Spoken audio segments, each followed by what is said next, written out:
You thought it was 3 minutes. Turns out it was 3 seconds. We are back now with the final match of Top 8. I'm Jason Krell, Marty Colby here for one last ride, and we've got a banger for you. Yeah, we got that hidden ability of speed boost on the casters right here, getting things ready to go for the final match of the Top 8 Masters Division here in Charlotte Regionals. I'm so excited. Honestly, when I saw the matchups today and I saw the teams, this is one that I knew I had to commentate. And so if you've been following along at home, which you better have been, it is going to be Brian Youm versus Sean Bannen. Brian, obviously, we saw yesterday with that nice Lurantis making it all the way through the top cut. Went undefeated, so very impressive for him. And his opponent is Sean Bannen, who, if you were watching last year at the North American International Championships, he was able to make it into the top 8 over Riley Factura. He had a very powerful rain team, a very powerful beard, and he's a very powerful player overall. He's got a lot going for him, and I love his team today. I mean, it's got some spicy picks and some things that we haven't seen, today. We haven't seen in the meta, and we haven't seen, just in general. So it's very exciting, and it's going to be interesting to see how it matches up against this Lurantis. Yeah, he's got a beard that would make the brawny paper towel man jealous, and hopefully he uses that to the best of his advantage. Getting into the teams, though, Sean's sporting a very hyper-offensive team. Yeah. So this is a set that we could see happen very, very quickly if he's able to get there and start snowballing with some of these offensive sweepers that he's got. Yeah. And the storyline here, undefeated Brian Youm, who went undefeated in Swiss, taking on the guy who just made it into the top cut. Squeaked in on account of some good resistance. So it goes to show that even if you're X2, as long as you've got a tough schedule, you can also make it to this point. And, it wouldn't be the first time that someone comes in the bottom half of the bracket and makes a run all the way for the championship. So we could be seeing Sean start his march toward the finals. If he beats Brian, he's going to have some very stiff competition. I mean, and obviously Brian also going to have a hard time. So either way, I think, though, the important thing is for these opponents not to look past each other. Yeah, Sean going to channel his inner University of Maryland, Baltimore County this time, and try to go for the same glory that the Retrievers pulled off earlier on in the week. If you're Brian, you got to this point for a reason. You've got to realize that you've built a really consistent team that hasn't dropped a set yet. And I think for Brian, he's got to stay confident. He's got to know that I'm undefeated at this point, and I'm going to continue to do based on the same success that I've had. But this is a scary team to go up against. Yeah, but I think as long as Brian doesn't pull a Virginia, he'll be okay. So we have the teams now on stream, and that is correct. You are seeing a Blaziken and a Naganadel from Sean here. He's got a Tapu Fini, that's a Tapu Lele and a Metagross, kind of a common pair. And then he is finishing off his team with a second steel type in Aegislash and a Snorlax. So he's got kind of both ends of the speed spectrum covered. Yeah, and he's got a fast mode, and looking at Brian's team, he's got the Cresselia, which could be packing the Trick Room like they most do. So it'll be interesting to see how both these types of speed control really get set up and put their trainers in a more advantageous position. I'm so excited. If you had told me that Lurantis would have had the impact that it was going to have on this tournament earlier on, I probably wouldn't have believed you, but here it is, Brian Youm undefeated with this Lurantis, and it is a powerful Trick Room sweeper. Well, and if you told me that this Lurantis would go undefeated only to have to stare down a Blaziken, potentially a Mega Blaziken, very powerful Pokemon, very fast Pokemon. You're finally catching that speed boost reference from the beginning of this stream.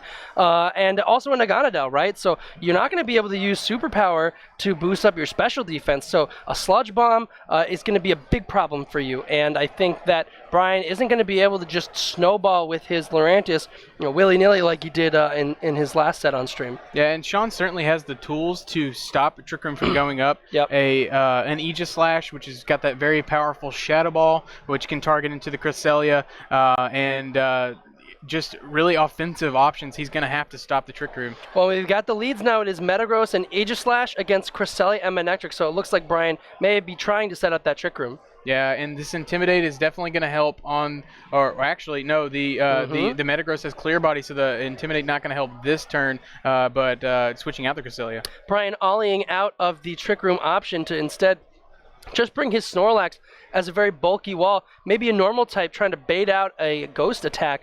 The Metagross is actually going to evolve, Mega Evolve first, so Brian not wanting to do that. He wants to get the Intimidate next turn, so the Manectric is just going to go ahead and protect. But that means that Metagross is unchecked, though a Stomping Tantrum goes in that slot, is not going to do much. And oh, this is the Z move, the Ghostium Z, and unless that's into the Protecting Manectric, that's doing nothing. Yeah, Aegislash inviting you to come over to his haunted house with this Ghostium Z, never-ending nightmare. And if it targets correctly into the Manectric, it'll do a little bit of damage. Oh, but we see it going into the Snorlax. Snorlax slept through the invitation, it seems like, and so that is a wasted Z move, and that must be a bummer for Sean Bannen. Yeah, and really great switch there by Brian, understanding that Cresselia is going to factor in heavily into this win condition. If I can get up Trick Room, I feel pretty comfortable with the tools that I have, sweeping through Sean's team, which is very hyper-aggressive and very speedy.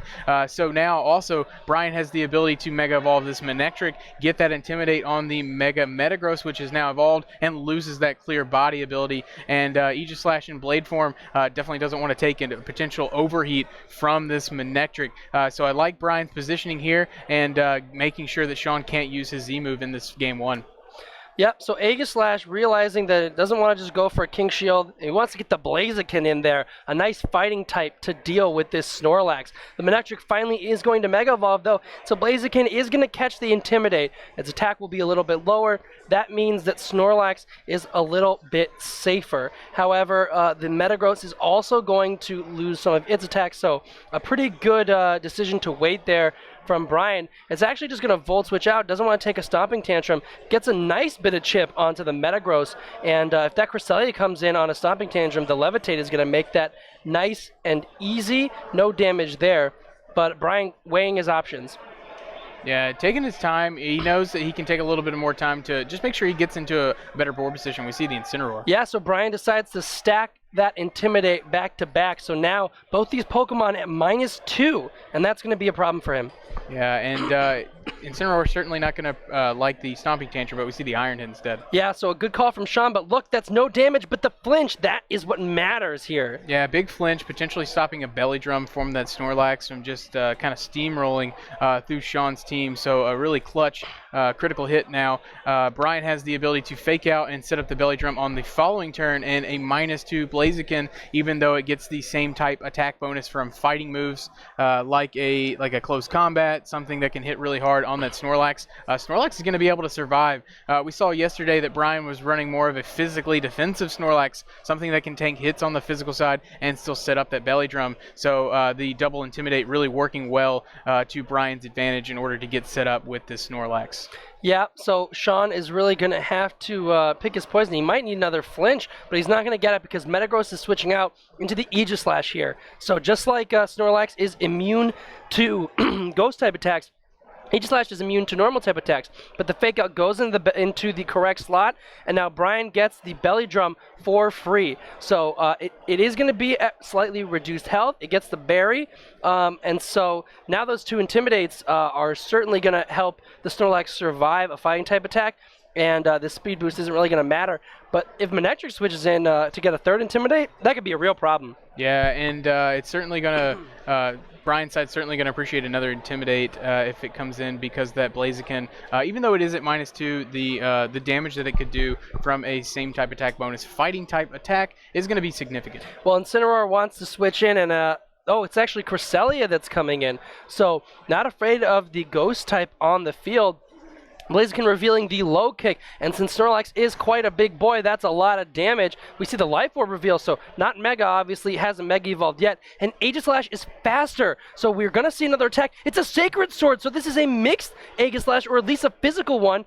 No, we did see a Ghost move. It could have been a physical one, but either way, the Snorlax goes down, catches Brian off guard, and suddenly his win condition has evaporated. Yeah, and I don't think he thought the Aegislash was going to have the Sacred Sword. No. Or else, I don't think he would have been that aggressive. Maybe switches in the Manectric to get another Intimidate to survive. So I like the low kick call. Had he been running something like Close Combat, it's not going to do as much damage as a low kick would against a Snorlax. Right. So really good move, really good meta call to use that as his fighting type attack of choice on this Blaziken, which is even at -2. It did around 40% hit to that Snorlax. So Blaziken's going to reset to get its attack back, and Snorlax on Sean's side is out, and it is not really going to be threatened by a whole lot other than maybe that Incineroar. Aegislash changing back to shield form, just wants to King Shield, doesn't want to take any damage, wants to get its defenses back in order. Manectric going for the overheat into that slot, so it was a very good call from Sean, while Cresselia goes for a Psychic, trying to catch that fighting type Blaziken, but instead getting Snorlax. Yeah, Snorlax is going to eat that hit and not take a whole lot of damage in range where a Volt Switch could put it into berry range, but Snorlax is going to appreciate that recovery. And I'm really impressed by Sean here. Has managed to stay out of Trick Room, managed to keep all his win conditions alive, and is surging ahead in this battle. Brian, now, if it sets up the Trick Room, it's going to have to rely on Incineroar trying to sweep through Sean's team. And with a Blaziken, he's going to have the Trick Room to be able to do that. It's going to be such a problem for him. So Volt Switch coming into the Snorlax doesn't even take it below half, so you don't proc the berry. That's kind of what you want, but you would really need something that did more damage, something like this Incineroar that has to come in the back. So Intimidate actually going to matter for both these Pokemon, because a Sacred Sword would certainly not be appreciated onto this Incineroar, and the Snorlax is also going to lose its attack, so if it doesn't go for a Belly Drum here, it could be a problem. But instead what we're seeing is a Z move from Brian. So we saw that he had this option in Swiss yesterday, but it'll be interesting to see which of his moves he goes for. Yeah, Cresselia channeling that inner Shattered Psyche and deciding to just go on the offensive here with a Shattered Psyche, boosting the power of that Psychic type attack. It is going to do big damage to the Snorlax, maybe knock it out. Oh, and it just barely misses the KO. HP. Wow, what a rough run here in Game 1 for Brian. And now the Aegislash is going on the offensive, and it is this Shadow Ball. So not worrying about the Intimidate, going to be able to hit things on both sides of the field. Cresselia is down to half HP, and Snorlax doesn't want to set up Belly Drum. It just wants to start getting damage, and it gets a high horsepower onto that slot. Either way, it was going to be super effective. Yeah, clutch survival there by Sean Snorlax, able to survive the Shattered Psyche from Cresselia, and you could see that he was definitely pumped up that happened. Yeah. Now, Brian in position where this Aegislash is even at -1. I mean, it has to go for the King Shield here, and that's going to factor into Brian's play. Do I try to target down that Aegislash with a Flare Blitz and know that if I do that and I call it incorrectly, I'm in a really bad position? Since Sean, especially since he has all of his Pokemon in the back, so a comfortable King Shield from Sean, I think can put him at and we don't see it. No, we just see the Psychic and Aegislash not protecting, so it gets a chance to Shadow Ball into this Cresselia, and that will likely finish it off. But now it's vulnerable to the Incineroar, which didn't go for a Fake Out, so it's just going to be on the offensive, and it is a Flare Blitz. And it's also important to note just how fast this Aegislash is, and it is going to take out the Snorlax, so no threat of Belly Drum. I think Brian understanding that he doesn't have quite as much to worry about with this Aegislash, and he can save that for later. Yeah, it could potentially be a speed tie. Both of these Pokemon are base 60 speed, so unless this Incineroar is trained to be a little bit slower, definitely interesting that Aegislash was able to move first. It had to move first there to be able to get the knockout on Cresselia, and maybe Sean's trained it to be a little bit faster, so it can outpace things like the Incineroar and feel comfortable about going on the offensive and targeting for more damage. Right, and that's, I think, one of the interesting things about this metagame is that, you know, in the past, speed has been really key here, but I think the 7th generation Pokemon have a lot slower speed, so you can get away with a fast Aegislash, and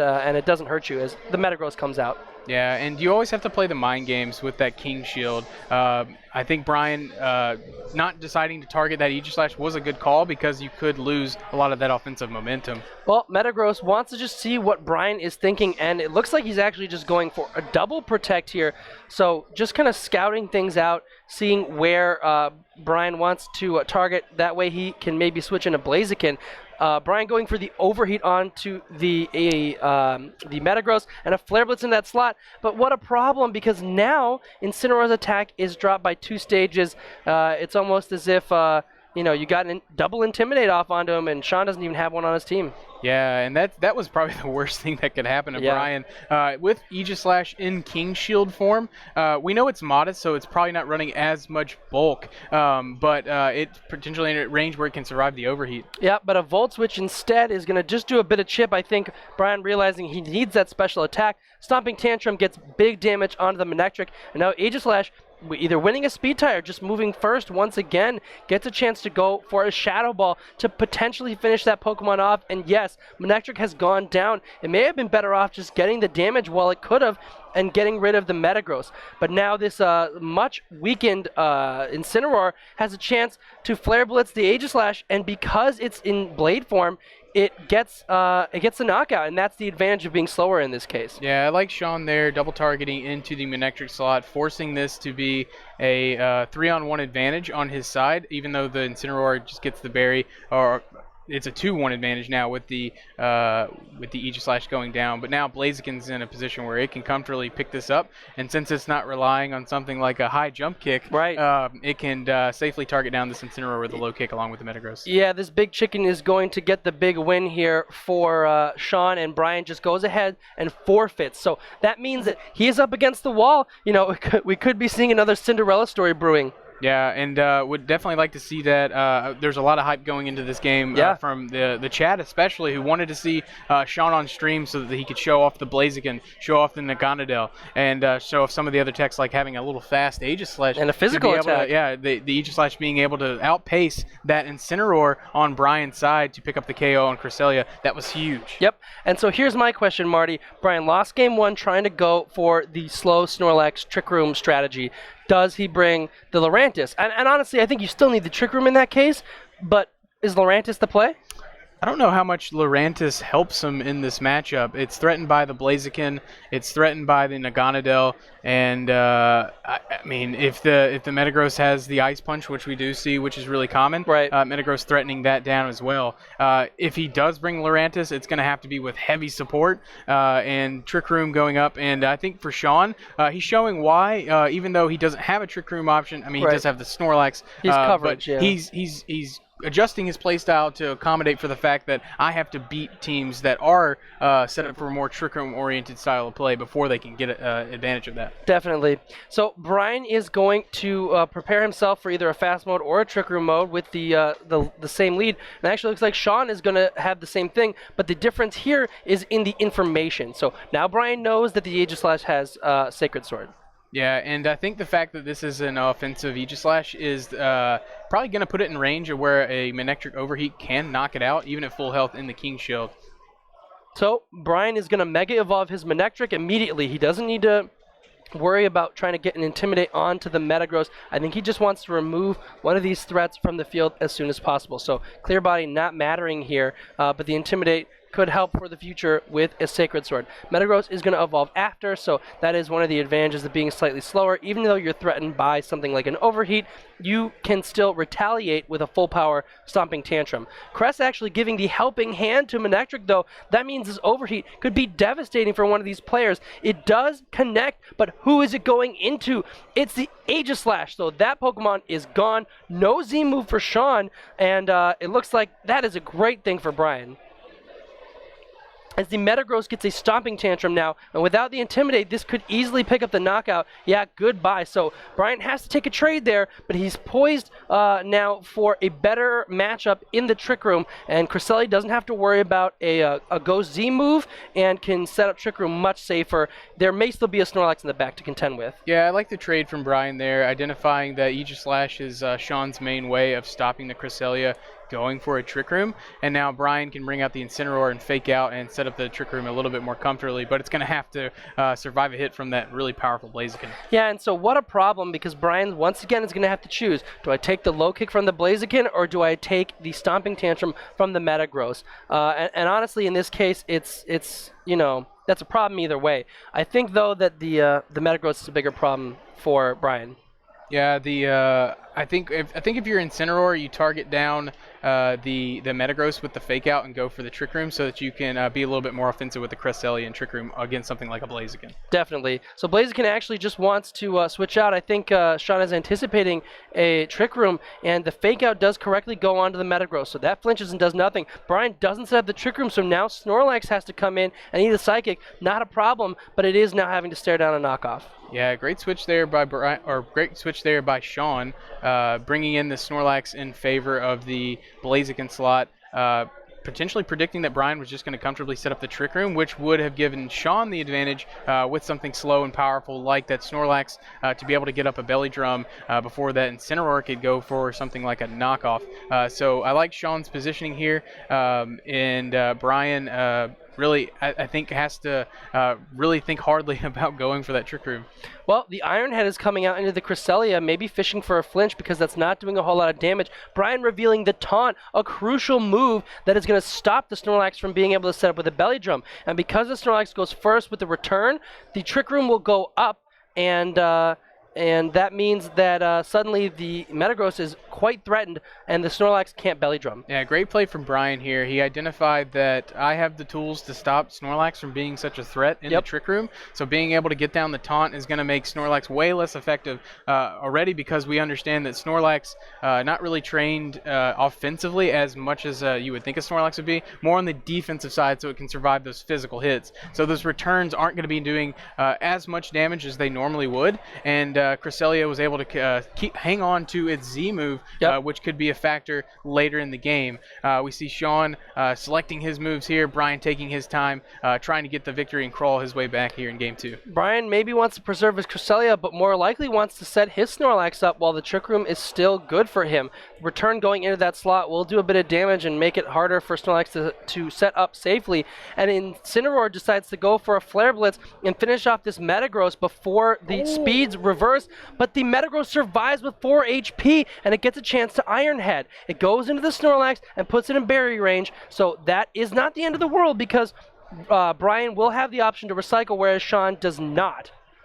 Yeah, that was a huge survival by the Metagross here. I'm not sure how much it matters in future turns, because Metagross now in Trick Room is going to be going last here in terms of when it's going to actually attack, and still 3 more turns left of Trick Room, so it's got to stall that out a little bit, and Blaziken definitely doesn't want to be in the Trick Room here. Nope. I really like Brian's positioning here. He's been able to get his way back and can get a Belly Drum here if he wants to go for it. Well, Sean's Snorlax confirming that it's slower once again, gets a return off, and Brian just decides, I don't need my berry, I am just going to go for the real low Belly Drum. So he is in a very dangerous position as Incineroar goes for a knockoff. So it looks like that Brian is letting Sean get an attack as his Iron Head finishes off the Snorlax. So that is certainly a Pokemon you don't want to lose at this point, as the Taunt wears off too. I think Brian made a really aggressive read that Metagross was either going to protect or switch out, or else he probably doesn't make that play.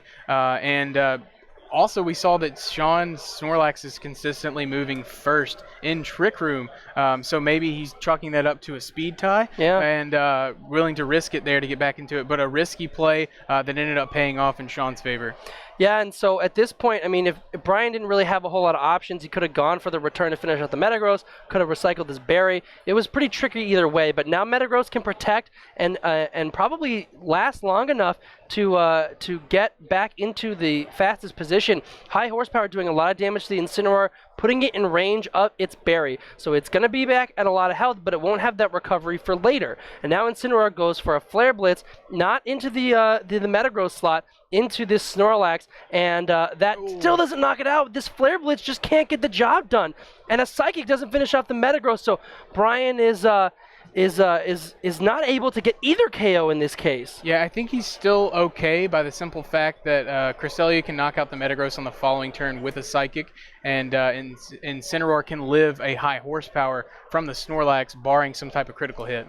Well, here's the return doing just continually slowly chipping away this Cresselia. It's now in the red very low. A knockoff finishes off the Metagross, and almost certainly a Psychic here will pick up the Snorlax, but that means that Blaziken is in the back, and it is going to be a problem for Brian because this Cresselia is just so low, and that's the best option he has to deal damage to it. Yeah, Trick Room is going to expire, and we did see Or if the Blaziken has something like a rock slide here, this is going to be how it has to get its victory. Yeah. So it's going to have to get a either knock out the Incineroar here if rock slide can do enough damage.